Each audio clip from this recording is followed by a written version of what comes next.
Vamos passar agora, irmãos, para a mensagem, para a palavra do Senhor. As crianças vão subir, estão subindo. E vocês que estão aqui, por gentileza, abram as suas Bíblias lá em Mateus, capítulo 1. Mateus, capítulo 1. Nós vamos ler os versos de 1 a 6 e também o verso de número 14. Mateus, capítulo 1, versos de 1 a 6, e também o verso de número 14. 14 não, 16, estou falando errado.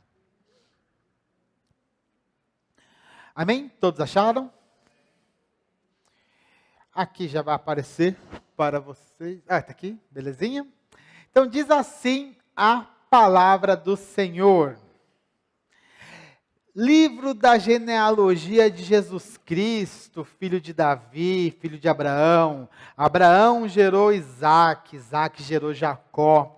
Jacó gerou Judá e os seus irmãos. Judá gerou Pérez e Zerá, cuja mãe foi Tamar. Repita comigo, cuja mãe foi Tamar.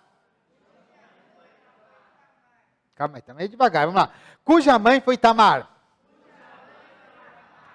Pérez gerou Esrom, Esrom gerou Arão, Arão gerou Aminadab, Aminadab gerou Maasson, Maasson gerou Salmão, Salmão gerou Boaz, cuja mãe foi Raabe. Repitam comigo, cuja mãe foi Raabe.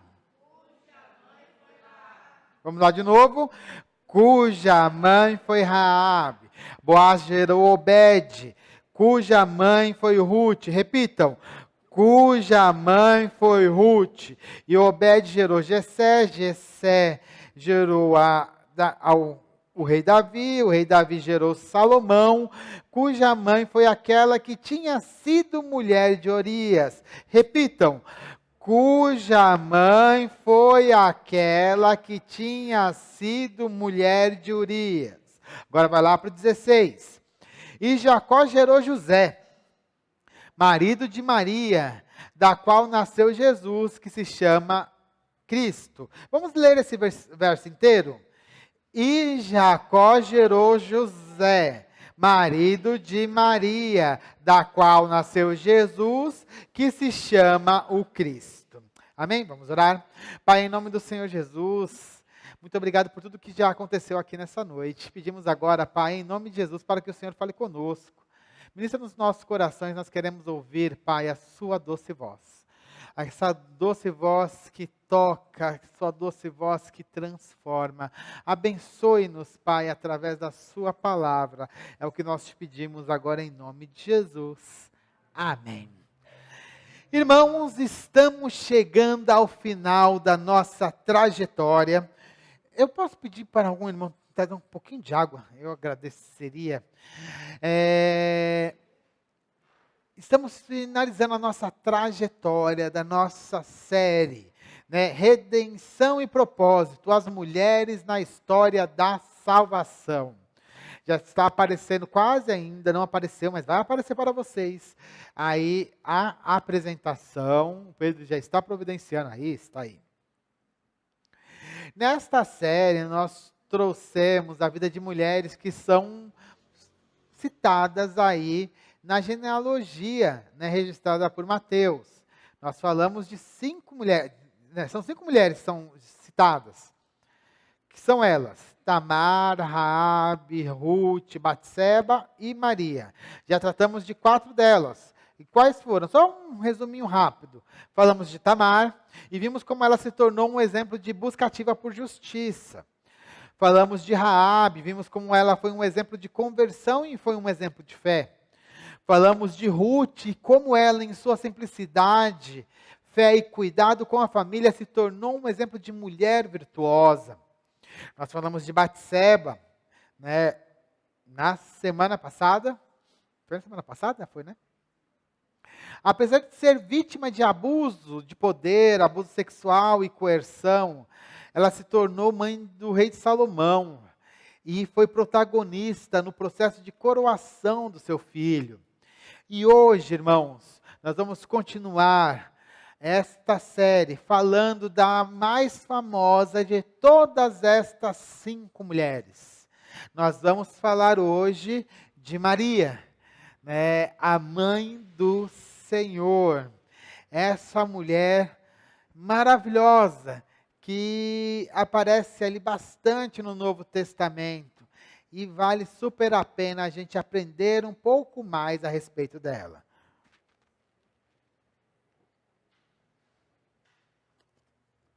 Mas a primeira pergunta, então, para hoje, nós vamos falar sobre Maria, agraciada e bem-aventurada.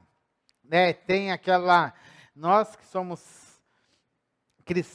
evangélicos não gostamos, né, da oração lá da Ave Maria, né? Mas aquele primeiro pedacinho, Ave Maria cheia de graça, o Senhor é convosco, bendito sois vós entre as mulheres e bendito é o fruto do vosso ventre, Jesus. Isso é citação da Bíblia. Tá? É só uma outra tradução, mas isso é literalmente a citação de acordo com o que está na Vulgata Latina, né? Ave Maria, na nossa igreja, na nossa Bíblia vai estar assim, Salve Maria, mas é a mesma coisa, né? Então aqui está lá. Por isso que eu coloquei aqui, até para provocar um pouquinho. Agraciada, não cheia de graça, mas agraciada.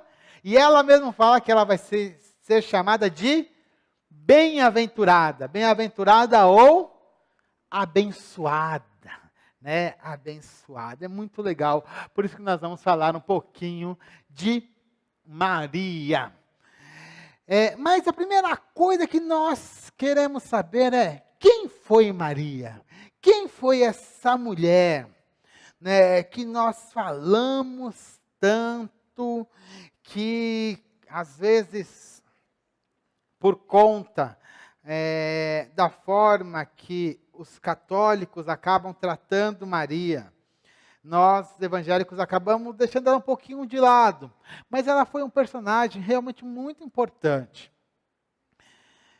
Mas a pergunta é, quem foi Maria? A verdade, irmãos, é que a Bíblia traz pouquíssimos detalhes a respeito de quem foi Maria. A gente não sabe quem foram os pais dela.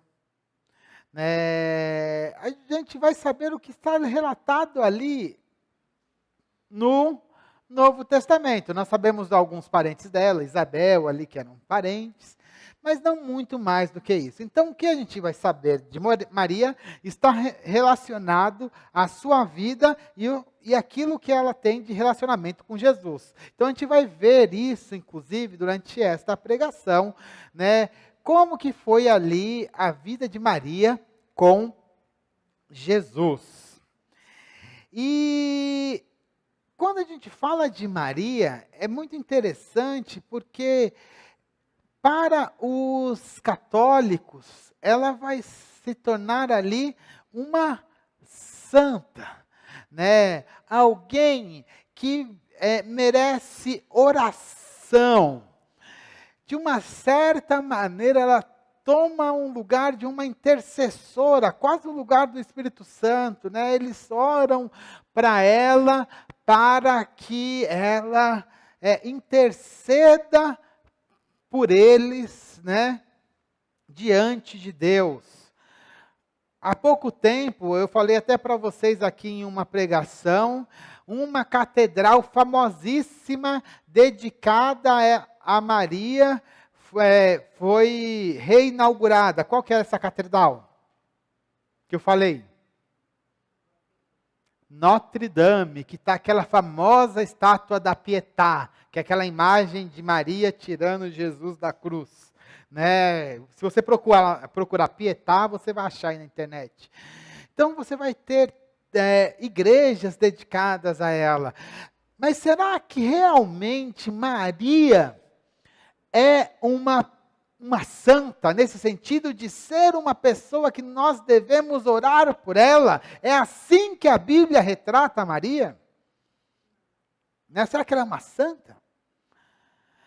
Outros, né, poderiam achar que Maria, a gente está na época, né, das imagens estilo Ghibli, né? É Ghibli. Né? Outros poderiam falar assim, não, Maria é uma pessoa legal, uma personagem interessante, uma personagem legal, né, que cuidou de Jesus, né, foi a mãe de Jesus, uma pessoa que a gente olha para ela e vê assim, tem uma certa afinidade com ela quando a gente olha para Maria. Outros poderiam pensar assim, agora principalmente mais recentemente, onde a gente vai ter movimentos feministas, vão olhar e vão falar assim de Maria como uma super-heroína, né?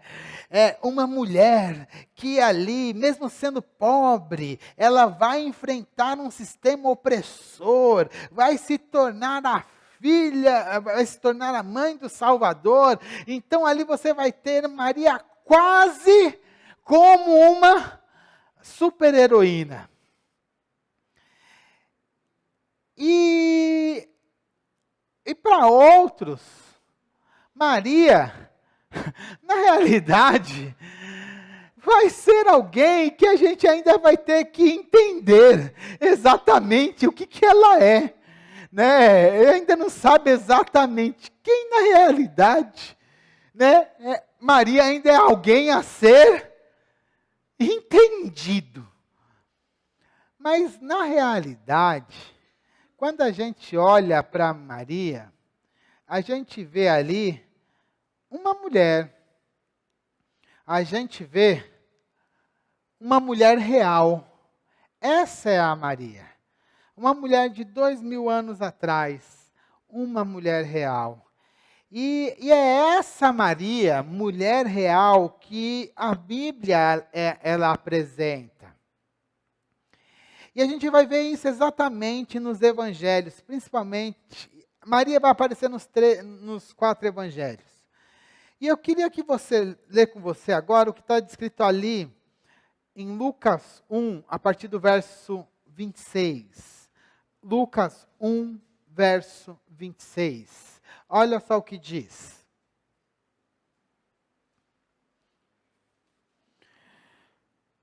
No 6º mês, o anjo Gabriel foi enviado por Deus a uma cidade da Galiléia chamada Nazaré, a uma virgem que estava comprometida a casar com um homem da casa de Davi, cujo nome era José.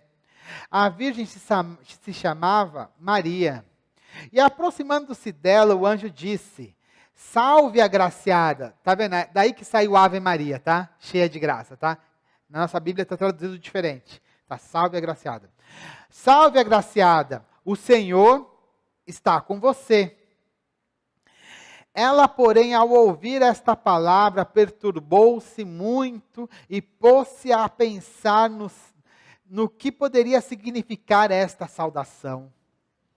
Mas o anjo lhe disse: não tenha medo, Maria, porque você foi abençoada por Deus. Eu estou agora no verso 31. Você ficará grávida e dará à luz um filho, a quem chamará pelo nome de Jesus. E este será grande, e será grande filho do Altíssimo Deus. O Senhor lhe dará o trono de Davi, seu pai. Verso 33. Ele reinará para sempre, a casa de Jacó, e o seu reinado não terá fim. Então Maria disse ao anjo: como será isto? Eu nunca tive relações com homem algum. O anjo respondeu: o Espírito Santo virá sobre você, e o poder do Altíssimo a envolverá como a sua sombra.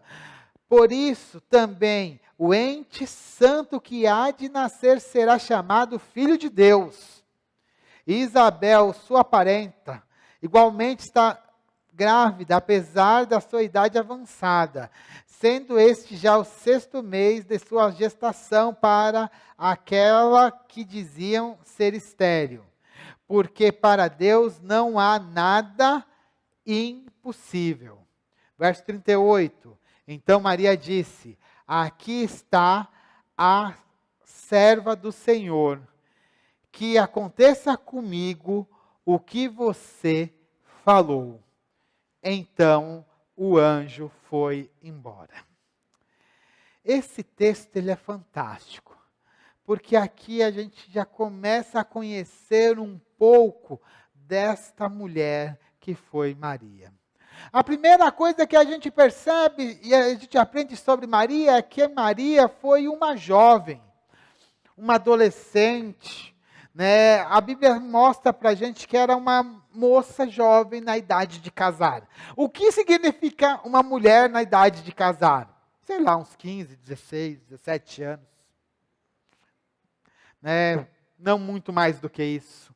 Isso aí era Maria. Então era uma moça muito jovem. Muito, muito jovem. Ela não somente estava na idade de casar, como ela já estava prometida para um homem que era José. Lembrando que naquela época não tinha esse negócio de namoro. Cadê a Aninha? Aninha, não tinha namoro naquela época. Imagina se fosse naquela época. Né? Você já ia estar prometida. Até assim, ó, seu pai ia falar assim, ó, você vai casar com essa aqui. Ó. Né? E não tinha namoro. E ela já estava realmente já prometida para José. Mas ainda ela não estava casada. Era como se ela tivesse somente noiva. Né? A gente chama de noiva, mas não era bem um noivado. Mas ela estava prometida para José. Mas uma coisa que a Bíblia deixa muito clara é que Maria, ela era virgem. Né? Ela não conhecia homem algum. E aí acontece uma coisa super diferente. Aparece um anjo para ela, como nós lemos. E o anjo dá uma saudação super diferente para ela. Olha só, Maria, né, você recebeu graça. Né? E isso é uma coisa fantástica. E fala que ela vai ser mãe daquele que seria o rei, aquele que viria a trazer o trono de Israel, aquele que foi prometido pelos profetas antigos, que iria reestabelecer o reino de Israel. Ela, como uma conhecedora da palavra, entendeu bem o que estava por acontecer. Porque ela conhecia as profecias antigas, que dizia já lá em Isaías capítulo 7, verso 14, onde já dizia que uma virgem daria à luz, e o filho dela se chamaria Emanuel, que quer dizer Deus conosco. Ela já conhecia essa profecia. E o anjo falou assim, não, essa mulher vai ser você. Ela falou assim, nossa, mas como que vai acontecer isso? E aí ele conta, vai ser pelo poder do Espírito que você vai ficar grávida. E a coisa fantástica que Maria faz é que Maria, mesmo nessa... É que vocês não... Imagina a doideira, irmãos. Assim, você tem que se colocar assim, ela está lá, ela está vendo um anjo. Você já parou para você pensar que você está vendo um anjo? Um anjo fala que você vai ficar grávida, do nada, que esse menino vai ser filho de Davi, vai ser um rei, depois ele vai ser chamado de filho de Deus. E é só isso que vai acontecer com você. A sua vida agora, que estava tudo tranquilinha, de boa, né? Você estava lá, sossegada, agora vai ser transformada de uma hora para outra. Isso é tudo tranquilo? Não. Mas sabe o que Maria fala? Não, que se faça exatamente aquilo que você que você está falando. Que se faça isso com a sua serva. Daí nós vemos uma coisa fantástica no caso de Maria. Maria, ela era uma serva extremamente obediente. Eu não sei se ela tinha noção do que ia acontecer com ela. Eu acho que ela não tinha totalmente noção. Mas naquele momento ela não titubeou. Deus falou, é você, eis-me aqui. pode ir, pode me usar, pode me usar. Essa ação de Maria é fantástica. Ainda pensando que Maria aqui, para os nossos padrões, seria uma adolescente. É uma adolescente falando assim, olha, eu vou fazer as coisas como Deus está mandando. Eu vou seguir a vontade de Deus. Isso vai mudar a minha vida, mas não tem nenhum problema. Mas eu vou seguir a vontade de Deus. Eu vou ser uma serva obediente. Isso foi Maria.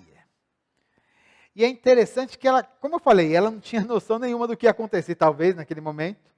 Mas aí começou a transformação na vida dela. Primeira coisa, então a gente vai ver o que começou a acontecer na vida dela. Primeira coisa, gravidez e parto. Maria vai sofrer com essa gravidez. Imagina só, 2000 anos atrás, uma menina aparece grávida. O que você pensa que aconteceu com ela?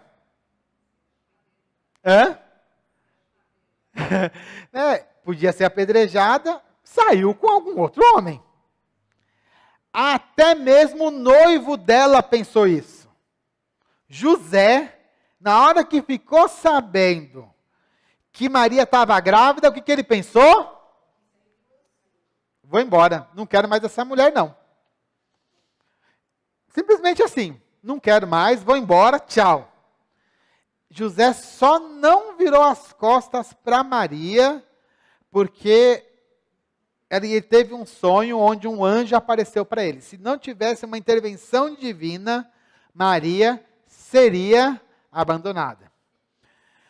E também, creio eu, que houve ali um reboliço ali onde Maria vivia. Foi um escândalo. O que aconteceu com Maria? Maria ficou no lugar onde ela vivia? Não. Ela foi para a casa da parenta dela, da Isabel. E Isabel morava longe, tá? Não é que mudou de casa, ela mudou de cidade. Ela ficou 3 meses longe, para dar uma calmada ali no movimento. Né? A gente sabe que o encontro dela com Isabel foi um encontro bonito. Né? Ela chegou lá, o bebê se moveu no ventre de Isabel. Isabel falou algumas palavras bonitas, depois ela teve um cântico muito bonito, que depois eu vou citar mais à frente aqui nessa pregação. Mas o problema estava complicado lá na cidade dela. Depois de 3 meses que ela ficou ali com Isabel, ela volta e provavelmente aí ela casa com José propriamente, e aí as coisas estabilizam. Então, mas já no começo, a situação ficou bem complicada. Mas não foi só isso. Aí tem o nascimento de Jesus.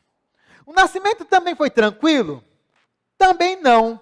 Na época que Jesus está nascendo, aí você vai ter um censo, aí todo mundo tem que sair da cidade que está para ir para a sua cidade natal. Eles estavam em Nazaré, eles foram para Belém. Aí o que chega? Eles chegam em Belém, tinha lugar para as pessoas ficarem? Maria com barrigão, né, para ganhar neném. Tinha algum lugar para eles ficarem lá, a família, para ficar com aquela mulher grávida? Não. E a mulher com dor de parto, né? No saculejar da viagem, acaba tendo o bebê. Aonde que ela vai ter o bebê? Na estrebaria. Num lugar que era para ter onde ficavam os animais. Né? E o primeiro bercinho da criança vai ser um coxo. Uma situação de pobreza. Então, mas nem no nascimento de Jesus ela teve conforto. O nascimento de Jesus já foi num perrengue danado. Esse foi o começo da abençoada Maria, da agraciada Maria. A gravidez de Maria não foi aquela gravidez tranquilinha, pré-natal ali no Promatre, né? Atendimento 5 estrelas, né? Várias pessoas cuidando. Não foi assim não. Foi um negócio complicado, até o nascimento de Jesus. Aí você poderia falar assim, não, tudo bem, isso aí foi só até o nascimento. Mas o nascimento foi legal. Vieram ali uns pastores, passaram-se 2 anos, depois vieram ali uns magos. Né? Depois deve ter melhorado as coisas. Será que foi isso que aconteceu com Maria? Né? Como que foi agora Maria com a questão ali da infância de Jesus? Jesus, quando tinha mais ou menos entre 1 e 2 anos, né, ele vai sofrer a primeira perseguição do rei Herodes. Logo depois que vieram os magos e entregaram os presentes, a família de Maria com José teve que fugir para o Egito, porque o rei Herodes estava procurando matar o menino. E ele tentou matar todos os meninos que estavam em Belém. Só não matou Jesus, porque a família tinha fugido. Agora imagina só, você ter que fugir às pressas da sua casa, eles estavam em Belém, para o Egito, para um lugar bem longe, né? Um lugar que fala outra língua, você não sabe se você vai arranjar emprego, já mudar é difícil. Imagina agora mudar para um outro lugar, dentro do Império, tudo bem que é dentro do Império Romano, mas em um outro reino dentro do Império Romano. Foi uma situação bem complicada ali para a família. Provavelmente eles usaram aqueles presentes dos magos para sobreviver durante o tempo que eles passaram no Egito. Mas Jesus ficou ali um tempo ali no Egito. Maria ficou com a sua família no Egito. Lembrando que Maria não teve somente Jesus como filho. Teve outros. A Bíblia menciona mais Tiago e também Judas. Então, enquanto Jesus era pequeno, também foram nascendo os outros filhos. E possivelmente também teve algumas meninas. Lá em Mateus 13:55, vai citar que Maria tinha Tiago, os irmãos de Jesus, Tiago, Simão, olha só os irmãos que são citados. Tiago, José, Simão, Judas, além das mulheres. Então Maria teve outros filhos. Alguns provavelmente nasceram nesse período que ela estava ali no Egito. A gente não sabe exatamente o tempo, mas eles vão ficar ali até a morte do rei Herodes. Quando o rei Herodes morre, eles ficam sabendo, aí eles voltam para Nazaré. Olha só como que já vai ser a situação da família. A família já vai viver como uma família de refugiado, já durante a infância de Jesus. E Maria segurando a bronca. Voltaram para Nazaré. Jesus está lá com 12 anos. Um dia, estão lá na festa da Páscoa. Eles eles vão para Jerusalém. Vão lá, sobem para Jerusalém. Chegam em Jerusalém, né, está lá a família toda, eles estão voltando. Na hora que eles estão voltando lá, eles foram a família toda. Quando estão voltando, no meio do caminho, Maria pergunta, cadê Jesus? Ela pergunta para um, pergunta para outro, Jesus já tinha uns 12 anos, né? Não está com um, não está com o outro. Cadê o menino? Sumiu. Aí voltam correndo para Jerusalém. Quando voltam para Jerusalém, aonde que encontram Jesus?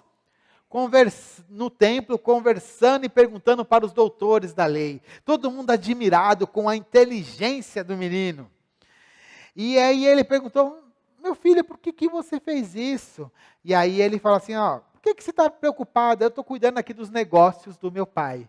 E a Bíblia diz que ela guardava tudo aquilo no seu coração. Maria, ela já sabia que ele seria o rei. Ela já estava aguardando aquele momento. E ali a gente vê já ela cuidando de Jesus, cuidando dos seus outros filhos e aguardando um momento que Jesus se tornaria realmente esse rei. Amém? Isso aí é o que a gente sabe da infância de Jesus. Mas, não foi só na infância de Jesus. Maria também participou do ministério de Jesus. Isso também é uma coisa bem interessante.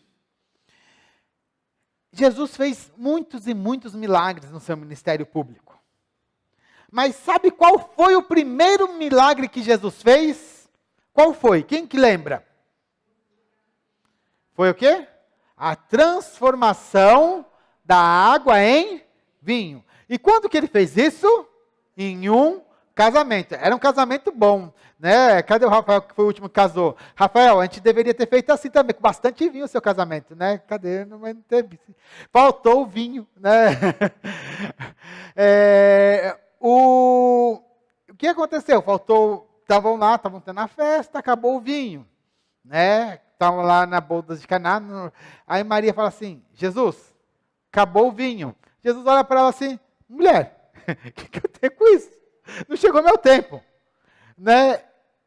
E Jesus responde assim: mulher, não chegou meu tempo. Aí Maria fala assim: ó, faz tudo que ele, olha para os servos, assim, faz tudo que ele mandar. Jesus fala assim: tá bom, pega lá as talhas.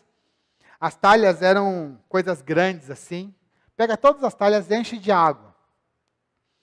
Encheu de água, tá bom, agora pode pegar essa água e leva lá para o mestre de cerimônias. Né? Na hora que levaram, ele foi beber.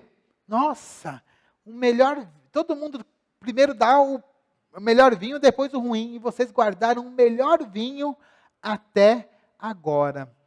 O que eu acho interessante desse momento aqui é que o primeiro milagre de Jesus foi feito por conta de um pedido de Maria. E o bate-papo entre Maria e Jesus, parece que Jesus não queria fazer, mas foi a insistência de Maria que fez com que ele fizesse esse milagre, não deixando que faltasse o vinho que segundo a Bíblia, né, o vinho que alegra o coração, né, mostrando já o poder de Jesus. O primeiro milagre público de Jesus foi feito por conta de um pedido da mãe dele, da sua mãe Maria. Amém? Outra coisa que a gente vai ver, então a gente vai ver que Maria está perto de Jesus durante o seu ministério. Ela não está longe, não vai estar junto com ele o tempo todo, mas já vai estar longe. A Bíblia não cita mais José, enquanto está tendo o ministério público de Jesus. Provavelmente José já tinha morrido nessa época. Então só tinha Maria. A Bíblia vai citar os outros irmãos de Jesus. Então ele vai ter os irmãos dele, mas não vai citar mais José. Inclusive, a Bíblia vai falar, né, que Maria, durante o ministério de Jesus, é convidada a participar da família que está sendo formada, dos seus discípulos. Essa família que é formada por todos aqueles que fazem a vontade de Deus. Tem uma certa ocasião que ele está ali numa cidade, chega Maria com seus irmãos, assim, olha, fala para Jesus, olha, sua mãe está te chamando lá fora, né, e seus irmãos, ela fala, quem é minha mãe, quem são os meus irmãos? Minha mãe e meus irmãos são aqueles que fazem a vontade do meu pai. Né, então ele estende. E o que a gente vai saber depois de Jesus é que a família toda dele, no final, vai seguir Jesus. Tanto que depois os seus irmãos vão estar na comunidade da fé. Então, os discípulos, Maria vai ser a primeira discípula, vai ser um discípulo também de Jesus, uma discípula de Jesus, de uma certa maneira. E uma outra coisa interessante, quando a gente olha para Maria, é que Maria vai estar junto com Jesus até o fim. Ela estava no princípio, ela vai estar até o fim. Maria está com Jesus até nos momentos de agonia da cruz. É ela que está ali quando Jesus está passando pelo martírio. Está pendurado na cruz. A Bíblia diz que ela está ali vendo seu filho pendurado no madeiro. Né? Lá em João 19, 25 diz assim, e junto à cruz estava a mãe de Jesus. Olha só, a irmã dela, Maria, mulher de Clopas, e Maria Madalena. Ou seja, durante aquele momento na cruz, ela estava vendo o filho. Agora imagina só a situação de Maria. Perder um filho já é uma das piores dores que qualquer mãe poderia passar. Agora, você ver um filho sendo cruelmente assassinado é uma dor assim terrível. Lembrando que Jesus ficou pendurado naquela cruz mais ou menos umas 6 horas. Maria ficou ali na frente daquela cruz durante aquelas 6 horas. Até que Jesus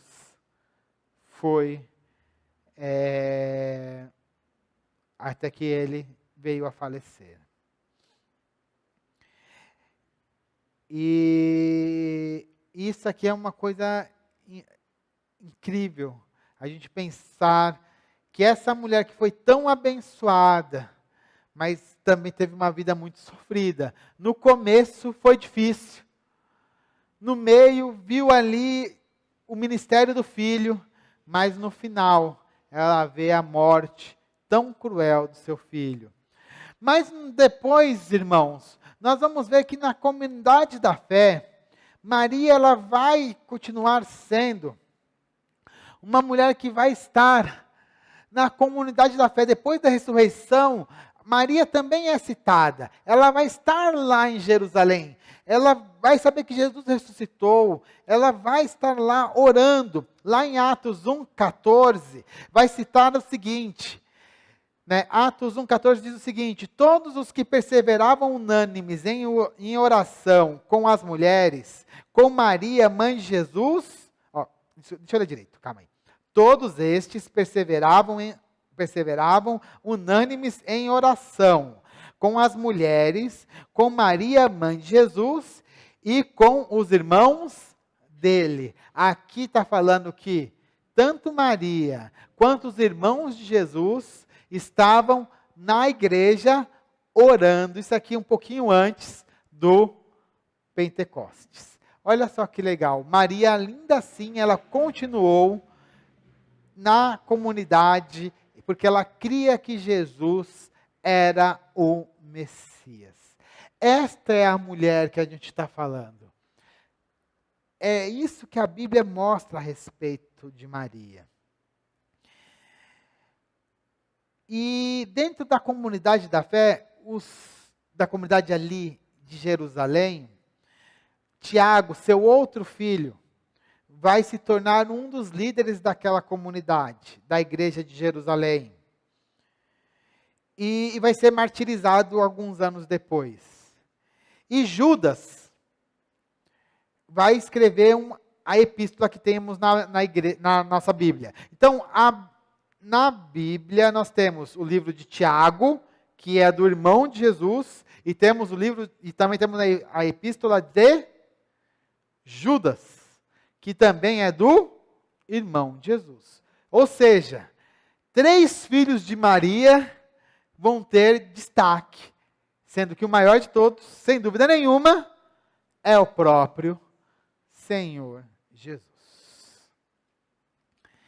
Mas, irmãos, o que me chama super atenção a respeito de Maria é o seu entendimento da sua missão e do que Deus iria fazer desde o princípio.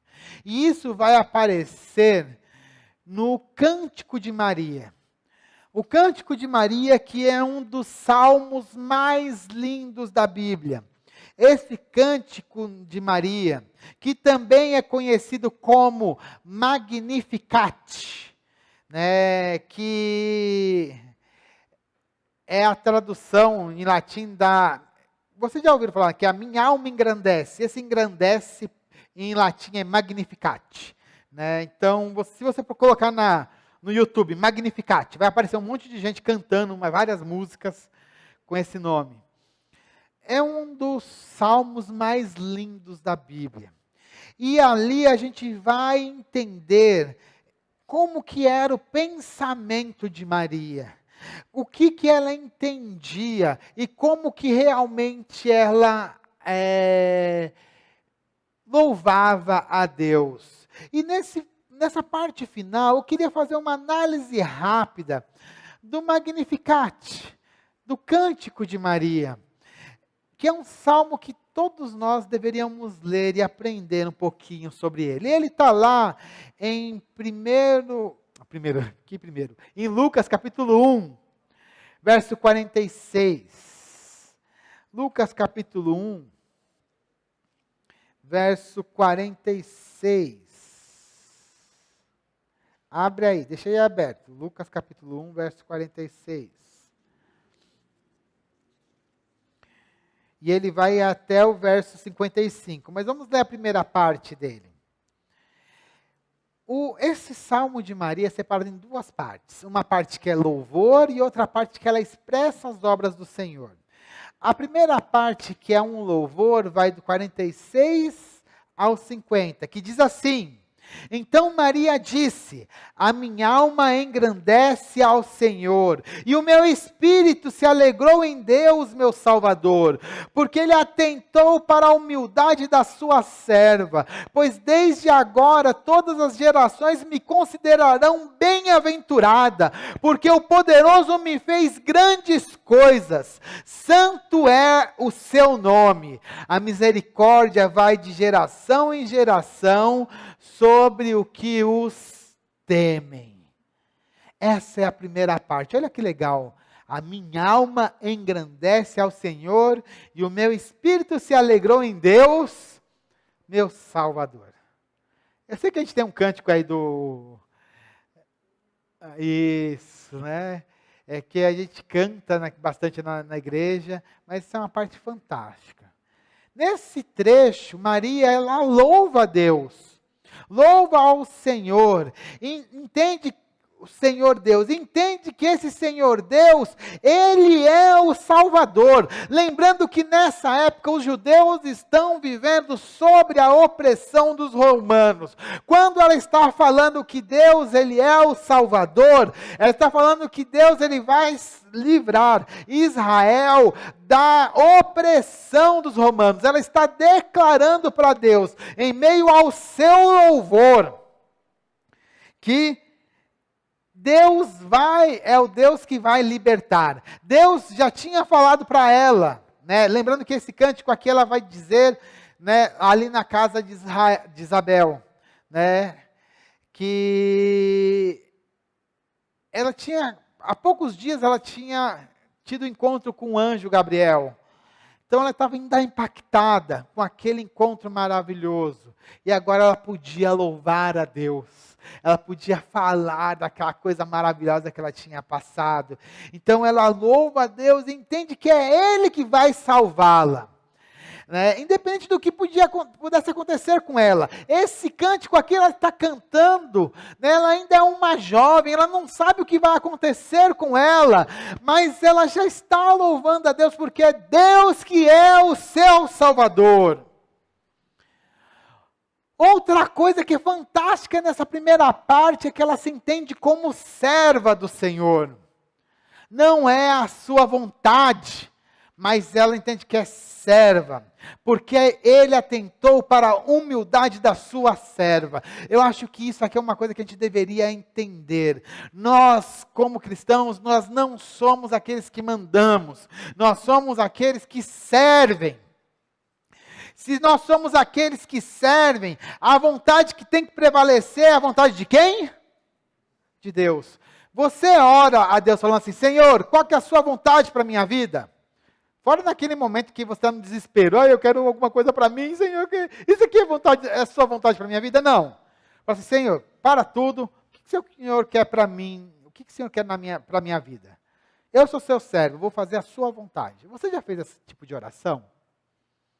Você entende que o melhor para você é o que Deus quer para você? Mas não estou falando aí que nem os pregadores de hoje, que falam assim, que o que Deus quer para você é aquilo que você sonha, como um relógio bom, um carro legal. Não é isso não, cara. O que Deus quer para você é alguma coisa como Maria passou aqui. É salvação do mundo, mas o preço para você pode ser viver como refugiado, ter que fugir,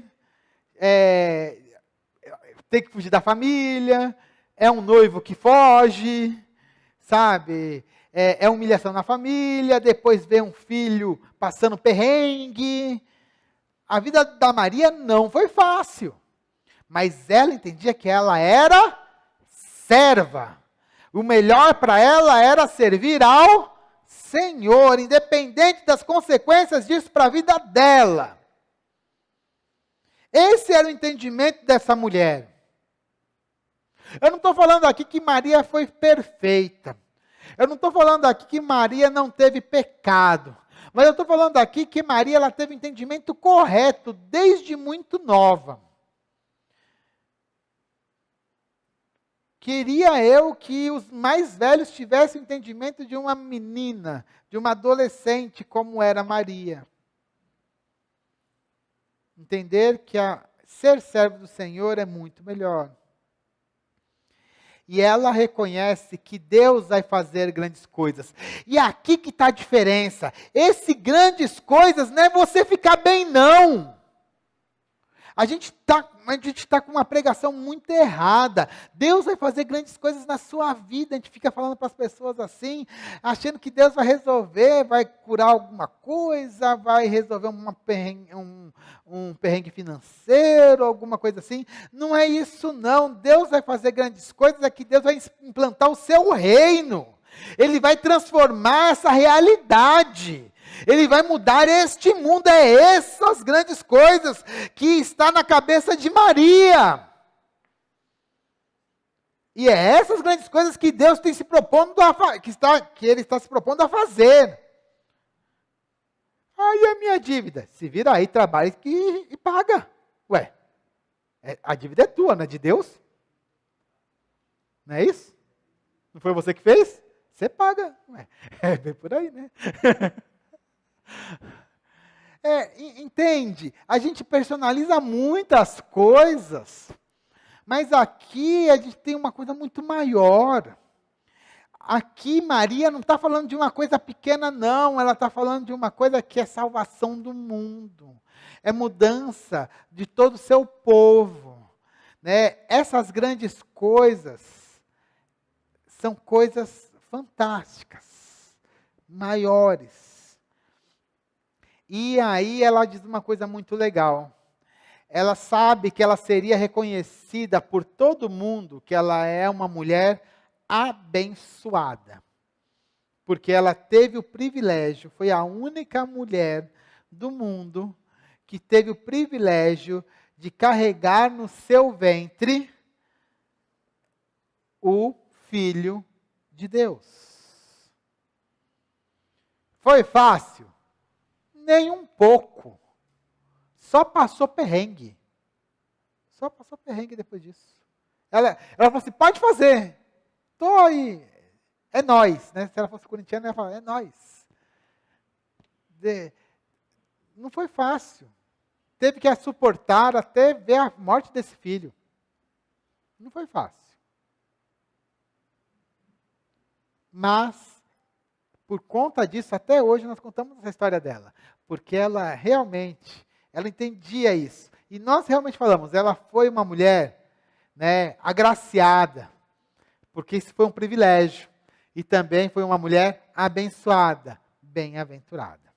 Essa é a primeira parte do Cântico de Maria. E tem a segunda parte, então, essa parte de louvor. E tem a segunda parte, que agora ela vai falar dos feitos de Deus. Ops, calma aí.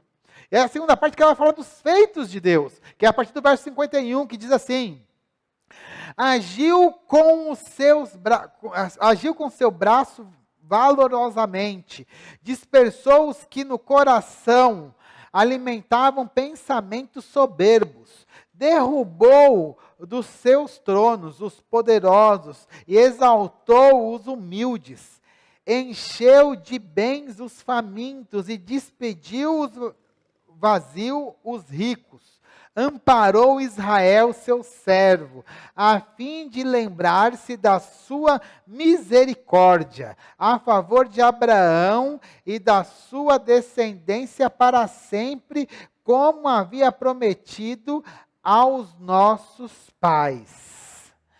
Nesse trecho, irmãos, ela mostra o entendimento como ela entende plenamente o que Deus está por fazer e o que Deus está fazendo. Deus vai fazer a libertação, está promovendo a libertação total de Israel. É uma libertação, é uma mudança de mentalidade, uma mudança política e econômica. Deus, ele iria implantar o seu reino através de Jesus. Não é uma coisinha pequena, não. Deus vai transformar a realidade. E foi isso que Jesus trouxe. Ele não veio fazer uma pequena mudança, não. Ele veio transformar o mundo. O reino de Deus começou e foi implantado através de Jesus. E hoje nós já estamos vivendo o reino de Deus. O reino de Deus já está aqui conosco. Tudo bem que ainda ele vai ser colocado, ele vai ser trazido em plenitude lá no futuro. Mas ele já está aqui. E ela já entendia essas coisas.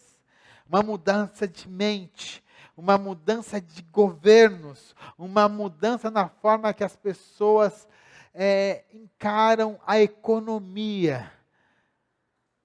Em resumo, ela sabia que o seu filho realmente era o Messias, era o rei que viria transformar tudo. É muito interessante a forma que Maria escreve, que ela diz esse salmo. Ela coloca no passado, né? É como se Deus já tivesse feito. No grego, tem um termo técnico que o tempo verbal se chama aoristo, que é um passado, é coisas que já foram finalizadas. Isso, vou explicar uma questão mais técnica aqui. Às vezes, um profeta, para apontar uma coisa que Deus iria fazer no futuro, ele dizia essa coisa no futuro com verbos no passado. É isso que Maria está fazendo. Ela está dizendo uma coisa que Deus vai fazer no futuro, com verbos no passado, para deixar muito claro que Deus iria fazer aquilo com certeza. Maria está agindo ali nesse salmo como de uma forma profética. Isso é muito legal. Maria tem um pleno entendimento que Deus está implementando o seu reino. E por isso, irmãos, quando a gente olha para Maria, a gente vê como ela é importante para nós. Maria é muito importante para nós. Nós falamos pouco de Maria. Gostamos de falar do rei Davi, que eu gosto de criticar um pouquinho só o Davi. A gente gosta de falar de outras pessoas. Mas Maria é um personagem fantástico para a gente. E eu quero trazer algumas aplicações sobre a vida de Maria para a gente. A primeira aplicação é o valor da maternidade e do cuidado. Eu acho que sempre que nós falamos de Maria, a gente sempre lembra que ela foi mãe. E ela foi mãe do Senhor Jesus. Mas a questão da maternidade sempre está muito forte, está sempre ligada com Maria. Porque tudo que ela faz ali, ela está ligada como a mãe do Senhor. A forma que ela aceita ser mãe, a forma que ela cuida do seu filho desde pequeno, como ela abre mão de ficar em Belém e muda de país, né? Sai ali de Israel, vai para o Egito para proteger seu filho, como ela volta, como ela está com seu filho até o fim, né? Maria cuidou de Jesus com zelo, amor e temor a Deus. Isso é o amor maternal. Por isso, irmãos, a aplicação para a gente, a igreja deve valorizar e honrar o papel da família, da maternidade, também da paternidade, né? Mas aqui a gente está falando mais para mulheres, maternidade e do cuidado com as próximas gerações. E Maria é esse exemplo de grande mãe. Outra coisa que eu acho fantástico no caso de Maria, a adoração como resposta à ação de Deus. Deus chamou Maria, ela respondeu sim e ela adorou.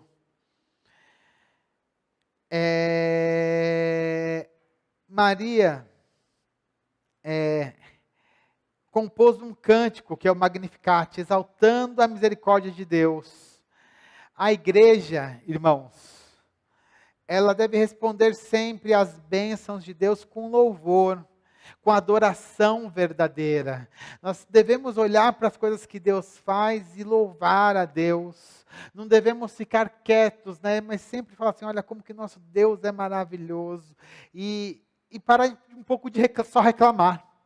E sim começar a louvar mais. Maria fez isso e nesse sentido ela também é uma inspiração.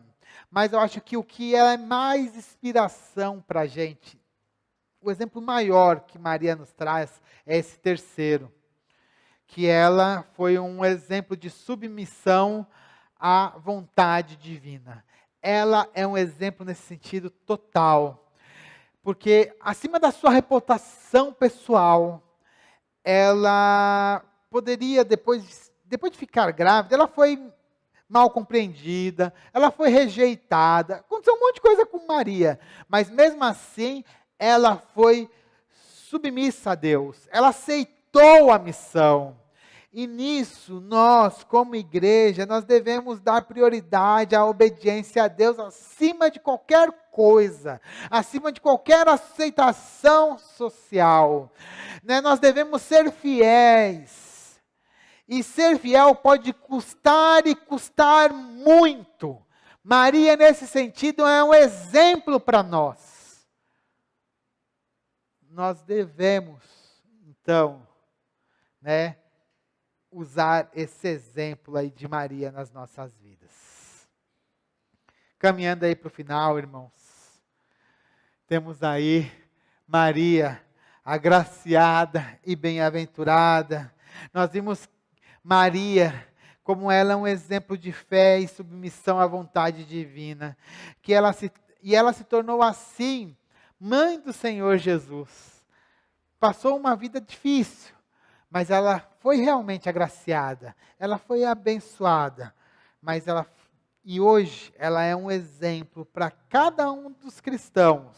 Se você realmente quer ser um discípulo verdadeiro, uma pessoa que anda com Jesus, você pode olhar para o exemplo de Maria, você vai olhar ali um exemplo verdadeiro de fé.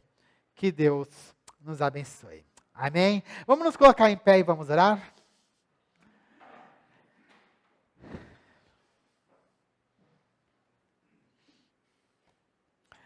Pai, em nome do Senhor Jesus, eu quero te louvar, Pai, por essas 5 mulheres que nós falamos durante esta série, Pai. E, em especial, por Maria. Como ela é um exemplo para a gente de submissão, de fé, de uma pessoa, Pai, que se dedicou à sua obra de todas as maneiras. Ó Deus, em nome do Senhor Jesus, que nós possamos ser como ela, responder sim ao seu chamado, que nós possamos ver a sua obra, Pai, e que nós também possamos te louvar, Pai, engrandecer a Ti, Pai, como nosso Deus e nosso Salvador. Ó Deus, em nome do Senhor Jesus, que nós possamos estar dispostos, Pai, a lutar contra as adversidades deste mundo para fazer a sua vontade. Ó Deus, em nome do Senhor Jesus, que o Senhor possa nos ajudar, Pai, a seguir o Senhor de perto, mesmo em situações complicadas e difíceis. Ó Deus, nós queremos te louvar, Pai,